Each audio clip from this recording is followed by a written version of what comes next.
일토소명 메시지, 베드로가 깨달은 십자가.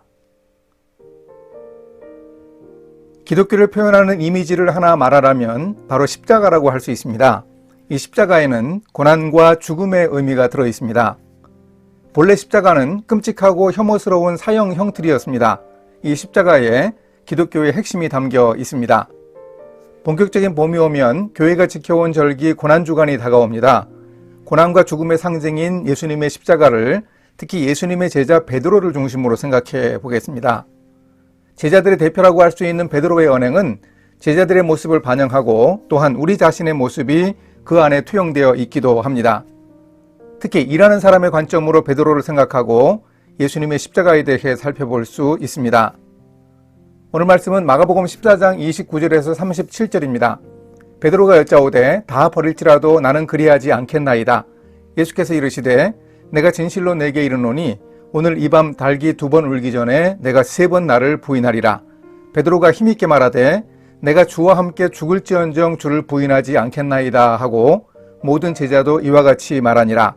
그들이 겟세마네라 하는 곳에 이르매 예수께서 제자들에게 이르시되 내가 기도할 동안에 너희는 여기 앉아 있으라 하시고 베드로와 야고보와 요한을 데리고 가실새 심히 놀라시며 슬퍼하사 말씀하시되 내 마음이 심히 고민하여 죽게 되었으니 너희는 여기 머물러 깨어 있으라 하시고 조금 나아가사 땅에 엎드려 될 수 있는 대로 이 때가 자기에게서 지나가기를 구하여 이르시되 아빠 아버지여 아버지께는 모든 것이 가능하오니 이 잔을 내게서 옮기시옵소서.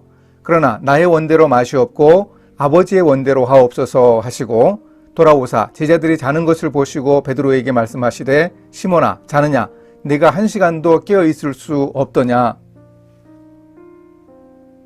베드로는 큰 소리를 잘 치는 사람이었습니다. 예수님이 십자가를 앞두고 제자들이 예수님을 버릴 것이라고 말씀하시자 베드로는 아마 자존심이 좀 상한 것 같습니다.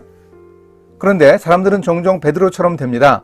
주변 사람들이 한심하게 보이고 그들에 비하면 자신은 꽤 괜찮은 것처럼 보입니다. 자기 자신에 몰입하다 보니 자기 확신에 빠집니다. 자기 도취에 빠지고 다른 사람의 말이 귀에 들어오지 않는 사람들이 의외로 많습니다. 이렇게 큰 소리 치다 보면 다른 사람들의 말을 들을 수가 없는 것이 문제입니다. 다른 사람의 이야기는 물론 하나님의 말씀도 들리지 않습니다. 그래서 큰 실수를 하게 됩니다. 이때 우리는 객관적으로 판단하고 영적 안목으로 볼 수 있어야 합니다.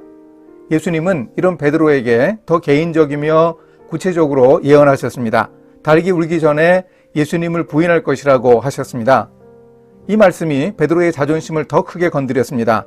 그래서 베드로는 더 강하게 죽을지언정 결코 주님을 부인하지 않겠다고 자신의 결심을 표현했습니다.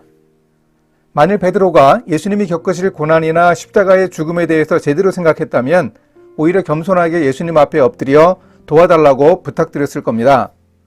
예수님은 그 고난의 잔을 지나가게 해달라고 간절하게 하나님 앞에 기도하셨습니다. 그 십자가를 혼자서 감당할 수 없는 것을 아셨습니다. 그래서 예수님은 겟세마네 동산에서 기도하셨습니다. 처절하게 힘을 다해 3번이나 기도하셨습니다. 이런 예수님의 기도는 베드로의 모습과는 너무나 대조가 되었습니다. 예수님은 고난을 담당할 뿐이었지만 고난에 대해서 제대로 평가하셨으니 받아들일 수 있었습니다. 그러나 베드로는 고난을 제대로 평가하지 못했기 때문에 큰 소리만 쳤지 결국 실패하고 말았습니다. 십자가 고난과 죽음을 극복하기 위해 주님이 하신 기도는 자신의 뜻이 아닌 하나님의 뜻을 이루게 하는 도구가 되었습니다. 이런 기도가 있었기에 주님은 고난을 감당할 수 있었고 그 결과 구원의 큰 역사를 이루셨습니다. 그런데 베드로는 예수님의 고난과 죽음을 받아들일 수 없었습니다. 왜냐하면 잠자느라고 기도하지 못했기 때문입니다. 자신이 기도하는 동안 예수님은 제자들에게 부탁하셨습니다. 앉아 있으라, 깨어 있으라, 함께 기도하자는 뜻이었습니다. 그런데 베드로와 제자들은 누웠고 잤습니다.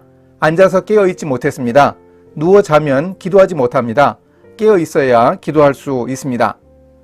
큰 소리 치는 사람들이 이렇습니다. 큰 소리를 아무리 치더라도 기도로 준비하지 않으면 아무 소용이 없습니다. 물론 예수님과 베드로를 비교할 수는 없습니다. 하나님과 사람의 차이는 객관적으로 평가할 수 없습니다. 그러나 겟세마네 동산에서는 기도하신 예수님과 기도하지 않은 제자들의 차이가 있을 뿐입니다. 물론 기도한다고 하나님처럼 될 수는 없으나 주님처럼 고난을 받아들이고 극복할 수 있습니다. 기도하지 않으면 우리는 베드로처럼 됩니다. 큰소리치고 잠자느라고 기도는 하지 않아 예수님의 고난을 제대로 깨닫지 못했던 베드로가 결국 십자가 고난의 의미를 깨달아 잘 적용합니다. 베드로가 보낸 서신에서 예수님의 십자가 고난을 따라가는 삶이 구체적으로 무엇인가 이야기했습니다.